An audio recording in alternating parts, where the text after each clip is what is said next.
माननीय नरेंद्र मोदी जी के साथ हमारे इंदौर के महामंत्री आदरणीय मोदी जी यहाँ आए हैं।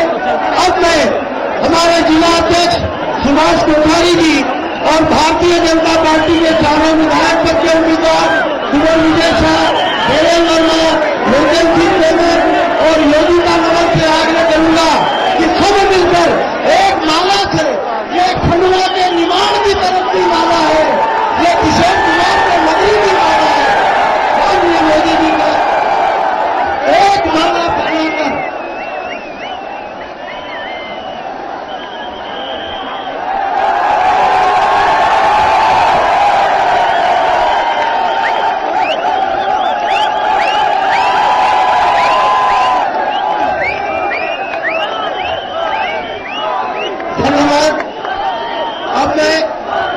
अधिक समय न लेते हुए भारतीय जनता पार्टी के जिला अध्यक्ष सुभाष कोठारी जी से आग्रह करूंगा कि माननीय मोदी जी के लिए अपनी ओर से 2 शब्द 2 मिनट में अपना स्वागत उद्बोधन रखे।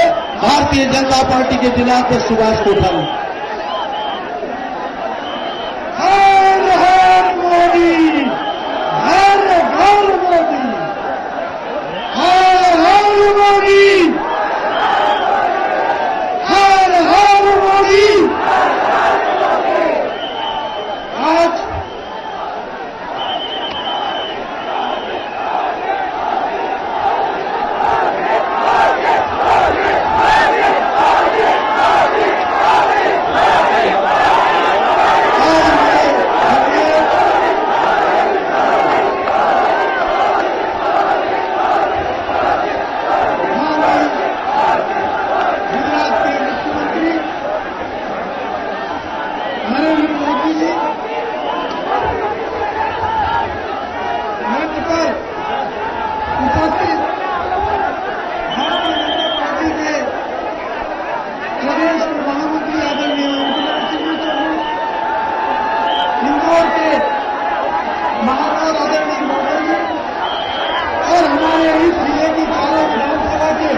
आदरणीय कुंवर विजय शाह जी, आदरणीय लोकेश सिंह तोमर जी, आदरणीय देवेंद्र वर्मा जी, आदरणीय योगिता नगर जी, नर्मदा के पावन तट पर धूनी वाले दादाजी की नगरी में और किशोर कुमार की जन्मस्थली पर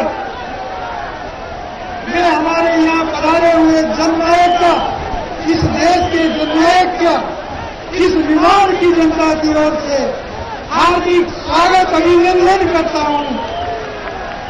हमारे विगत 10 वर्षों में हम अपने विकास को लेकर इस चुनाव रणभेरी में उतरे हैं और निश्चित रूप से खंडवा जिले में हमने पूरी चारों भारतीय जनता पार्टी की सीट जीती थी और आने वाले समय में भी आप लोगों के सहयोग से, आप लोगों के आशीर्वाद से, आप लोगों के परिश्रम से निश्चित रूप से हम इस खंडवा जिले की चारों विधानसभा सीट भारतीय जनता पार्टी को इस मध्य प्रदेश के विकास के लिए पैदा करेंगे।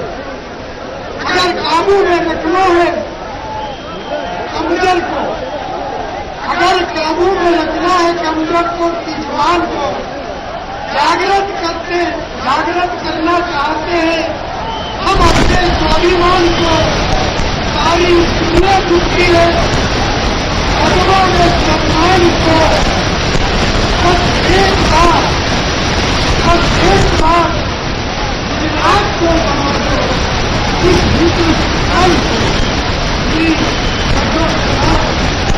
मैं भारत करता हूँ।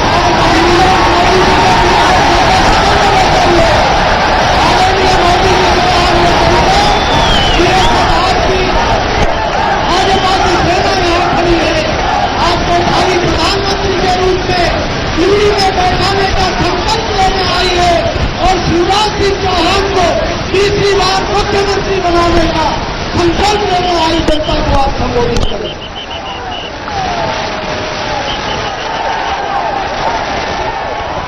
भारत माता की मंच पर विराजमान भाजपा के जिला अध्यक्ष श्रीमान कोठारी जी, इस चुनाव में भारतीय जनता पार्टी के प्रत्याशी लोकेंद्र सिंह जी तोमर, कंवर विजय शाह, देवेंद्र वर्मा जी,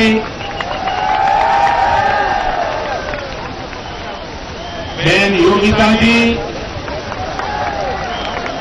मंच पर विराजमान सभी महानुभाव और विशाल संख्या में पधारे हुए प्यारे भाइयों और बहनों,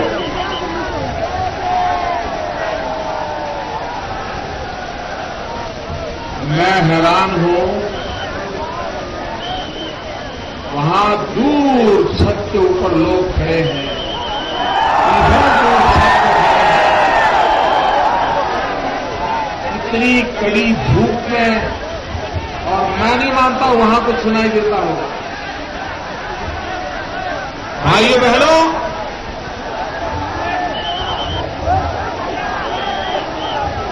एक चमचमाती दोपहर की धूप और दूर दूर इतनी भीड़, भाइयों बहनों, हवा का रुख साफ दिखता है।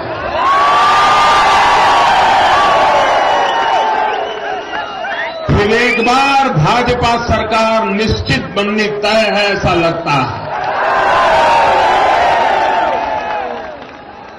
और भाइयों बहनों,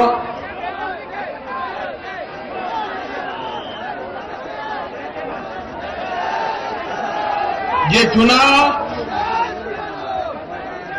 भारतीय जनता पार्टी वादे देकर के, गुमराह कर करके, भांति भांति की रेवड़ियां बांट करके, मन लुभावने वादे करके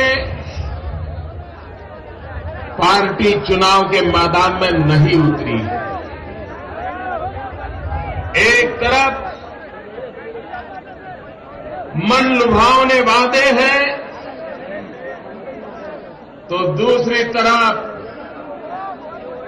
भाजपा सरकार का विकास का काम है। एक तरफ खोखले वादे हैं, तो दूसरी तरफ नक्कर हकीकत है। और इसलिए भाइयों बहनों, इस बार मध्य प्रदेश की जनता ने विकास के लिए वोट देना तय किया है।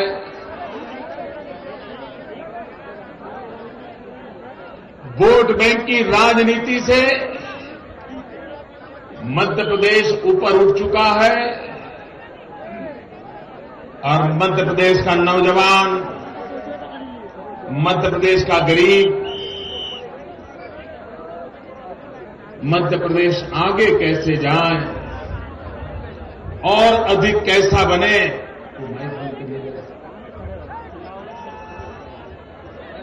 और अधिक कैसे अच्छा बने, इसके लिए प्रयास कर रहा है। भाइयों बहनों, आज से 10 साल पहले मध्य प्रदेश का हाल क्या था? क्या हाल था भैया? क्या हाल था? घंटा था? क्या हाल था? क्या हाल था? वो दूर वाले बोलो, क्या हाल था? क्या फिर से मध्य प्रदेश की दुर्दशा करनी है क्या?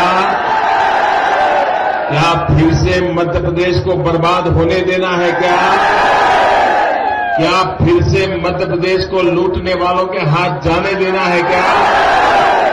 क्या फिर से एक बार मध्य प्रदेश में तबाही का मंजर देखना है क्या? कोई नहीं चाहे। वो पुराने दिन याद करते ही पुरानी उम्र के लोग कांप जाते हैं। कैसे दिन बिताए थे, बिजली नहीं, पानी नहीं, सड़क नहीं, गरीब की फितरत नहीं, कुछ नहीं, बस मजा ले लो। सरकार बन गई है ना, उठाओ फायदा। यही चल रहा था भाई, यही चल रहा था। आप मुझे कहिए भैया, जब ये कंटाधार का जमाना था तब बिजली मिलती थी, मां बीमार हो, पंखा चलाना हो, बिजली आती थी, 10वीं 12वीं की परीक्षा हो, बेटे को एग्जाम हो, बिजली आती थी, घर में नई नई बहू आई हो, टीवी सेट लगा हो और टीवी पे सीरियल आती हो, सास भी कभी बहू है, टीवी चलता था, बहू को टीवी देखने को मिलता था, वो हाल थे ना। भाइयों बहनों, आज बिजली मिलती है। मैं शिवराज जी को अभिनंदन करता हूं, उन्होंने अटल ज्योति कार्यक्रम लागू किया और अटल ज्योति कार्यक्रम लागू करके गांव में भी 24 घंटे बिजली देने का बीड़ा उठाया। भाइयों बहनों, आप देखिए, आजादी के बाद कांग्रेस का शासन रहा। अगर हम 50 साल का हिसाब लगा लें, 50 साल का, 50 साल में मध्य प्रदेश में सिर्फ 4-4.5 हजार मेगावाट बिजली उत्पादन होता था। 50 साल में 4-4.5 हजार मेगावाट बिजली।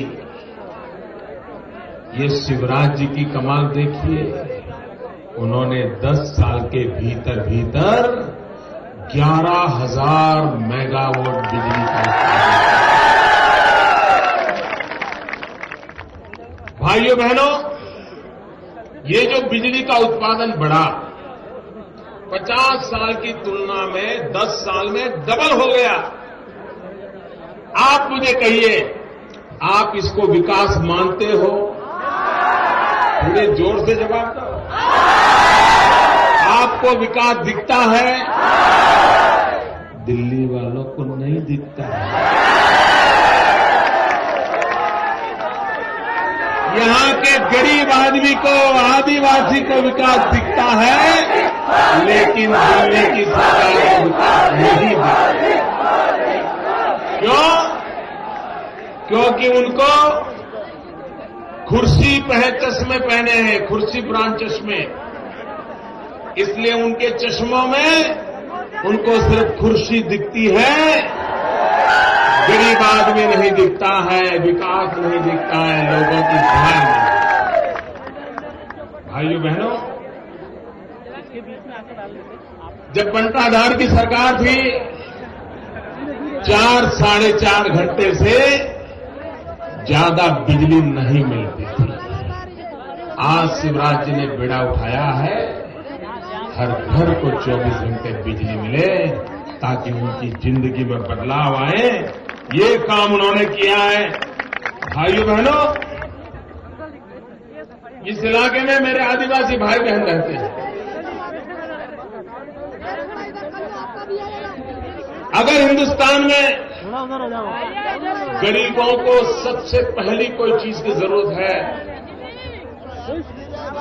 तो रोटी की। गरीब को रोटी चाहिए,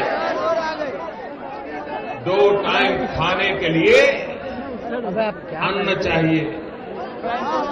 मेरे आदिवासी भाइयों को जिंदगी सुधारने की तमन्ना है, इच्छा है, लेकिन क्या हुआ भाइयों? आप मुझे कहिए, नीचे से देख रहे हैं लोग बागा पड़ रहे हैं। ये कांग्रेस पार्टी ने, मैडम सोनिया जी ने पिछले चुनाव में लोकसभा में ये वादा किया था कि अगर दिल्ली में उनकी सरकार बनेगी तो 100 दिन में महंगाई कम करेंगे, ऐसा वादा किया था। पूरी ताकत से बोलो, ऐसा वादा किया था। 100 दिन में महंगाई कम करने का वादा किया था। 5 साल पहले वादा किया था, 5 साल बीत गए। आप बताइए भैया, महंगाई कम हुई? आप मुझे बताइए, महंगाई कम हुई? ऊपर से महंगाई बढ़ी कि नहीं बढ़ी? आप मुझे बताइए, एक कांग्रेस पार्टी का वादा झूठा था कि सच्चा? जोर से बोलिए, कांग्रेस का वादा सच्चा था कि झूठा? कांग्रेस ने वादा खिलाफी की, उन्होंने वादा तोड़ा, आप नाता तोड़ोगे? उन्होंने वादा तोड़ा, आप नाता तोड़ोगे? महंगाई कहां से कहां पहुंचा दी भैया। और कांग्रेस के नेता महंगाई को लेकर के कैसे बयान देते हैं। दिल्ली सरकार के कांग्रेस के एक नेता ने बयान दिया, मंत्री है, उसने ऐसा कहा कि पहले उत्तर के लोग गेहूं खाते थे, दक्षिण के लोग चावल खाते थे। अब उत्तर वाले भी चावल खाते हैं और दक्षिण वाले गेहूं भी खाते हैं, इसलिए महंगाई बढ़ी। भाई आपके गले उतरता है, आपके गले उतरता है। आज प्याज का क्या भाव है? प्याज का क्या भाव है?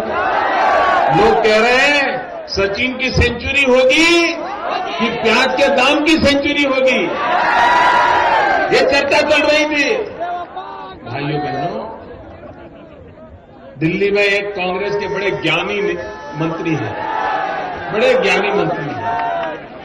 उन्होंने ऐसा कह दिया कि महंगाई इसलिए बढ़ी है कि पहले कच्छ में प्याज पैदा होता था, लेकिन अब कच्छ में उद्योग लग गए, इसके कारण प्याज पैदा नहीं होता और इसके कारण महंगाई हो गई। भाइयों बहनों, इस ज्ञानी महानुभाव को पता नहीं है कि कच्छ में रेगिस्तान है।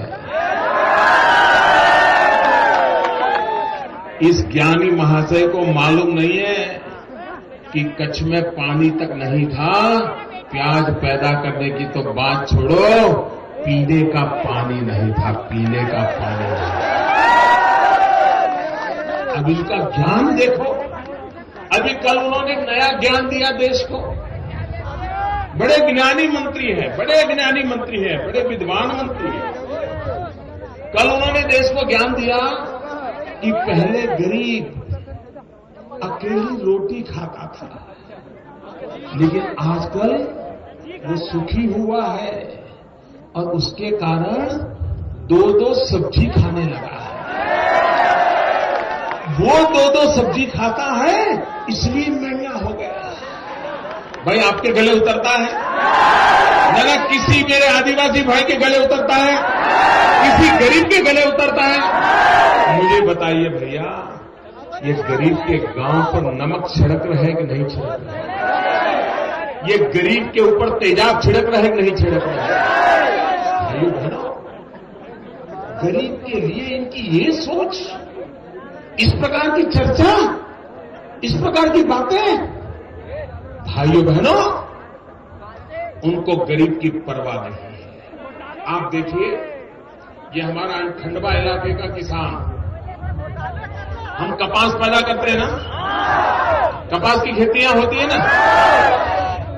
आप मुझे बताइए भैया, हम जब गुजरात में आए मुख्यमंत्री बनकर के, तो मेरे यहां 23 लाख गांठ कपास होता था, 23 लाख गांठ। अब मेरे यहां 1,23,00,000 गांठ कपास होता है।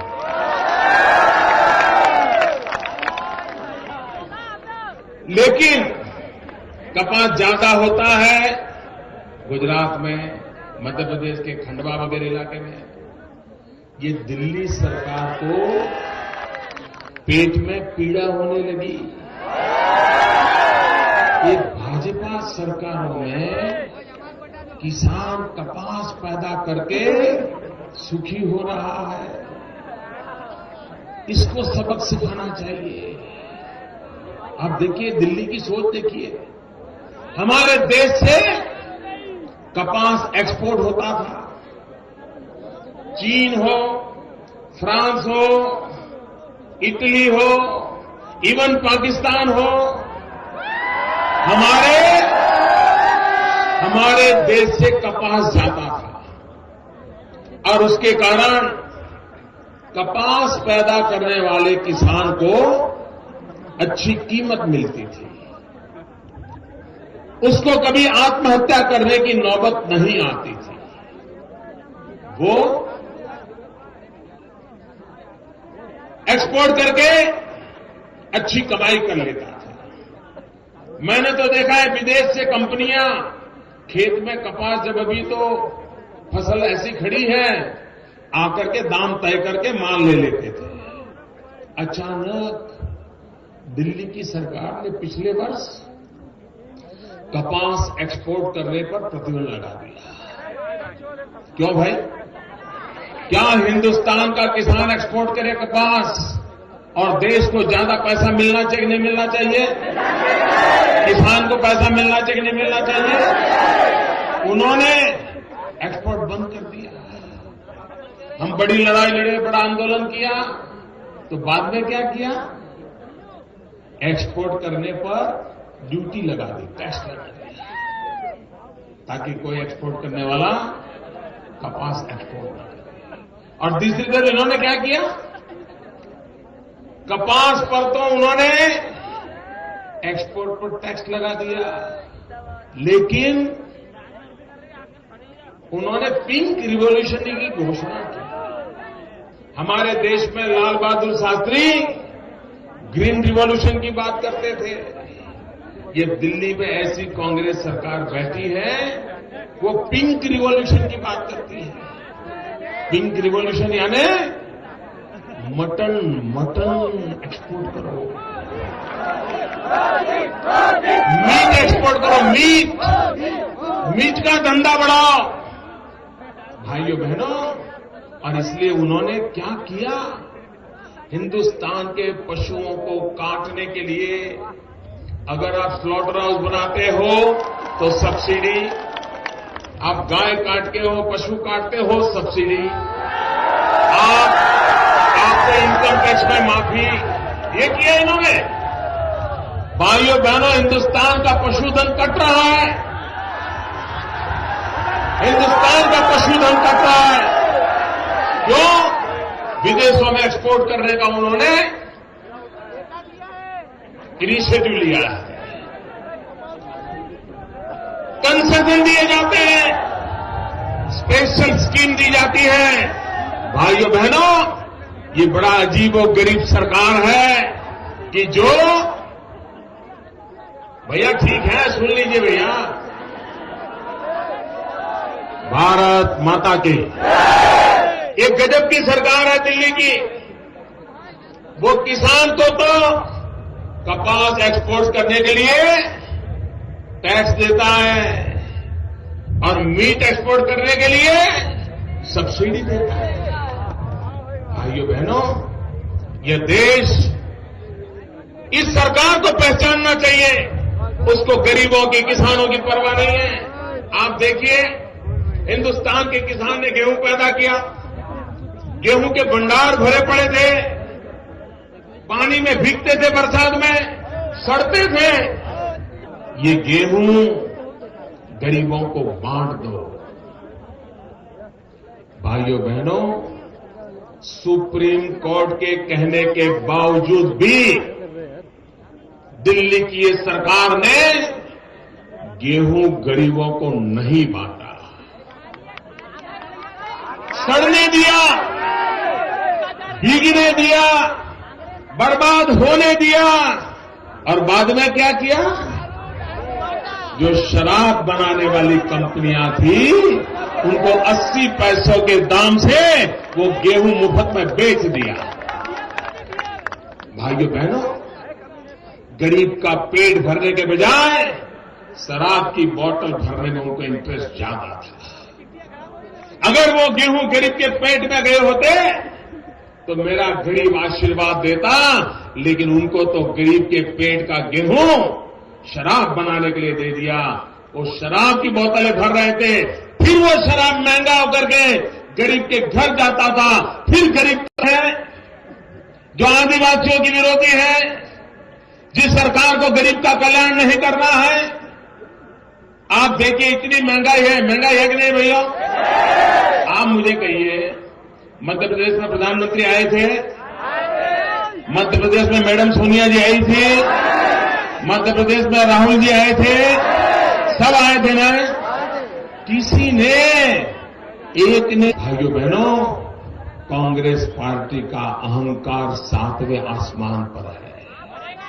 वे अपने कामों का हिसाब देने को तैयार नहीं, अपने पापों का जवाब देने के लिए तैयार नहीं है।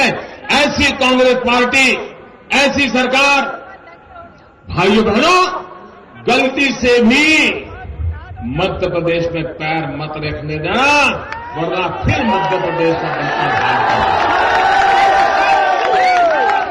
भाइयों बहनों, तो भी सुबह ही मतदान करना है, कमल के निशान पर बटन दबाना है, फिर एक बार भाजपा की सरकार बनाना है, आदिवासियों के कल्याण के लिए, किसानों की भलाई के लिए, नौजवान को रोजगार के लिए, गरीब के कल्याण के लिए फिर एक बार शिवराज जी की सरकार बनाना है।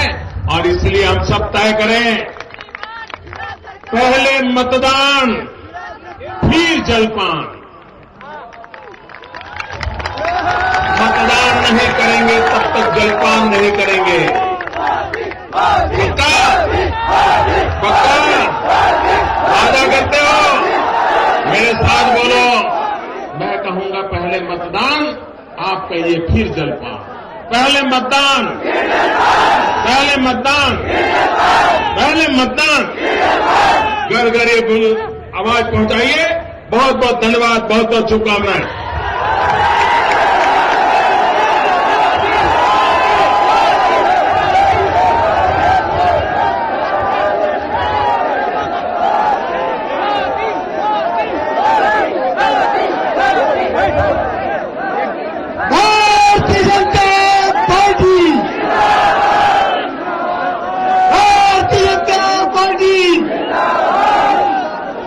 बहुत बहुत धन्यवाद मोदी जी। हम सब मिलकर नारा लगाएंगे, फिर भाजपा, फिर शिवराज, फिर भाजपा, फिर भाजपा, फिर भाजपा। हमारे बीच हमारे जननायक माननीय नरेंद्र मोदी जी ने जो संकल्प दिलाया है, पहले मतदान फिर जलपान, उस संकल्प के आधार पर ही यहाँ पर हम गांव-गांव में भारतीय जनता पार्टी को जिताने के लिए अधिक से अधिक मतदान कराकर यहाँ से चारों विधायकों को जिताएंगे। यहाँ पे आई हुई जनता जनार्दन को, हमारे महानायक नरेंद्र मोदी जी को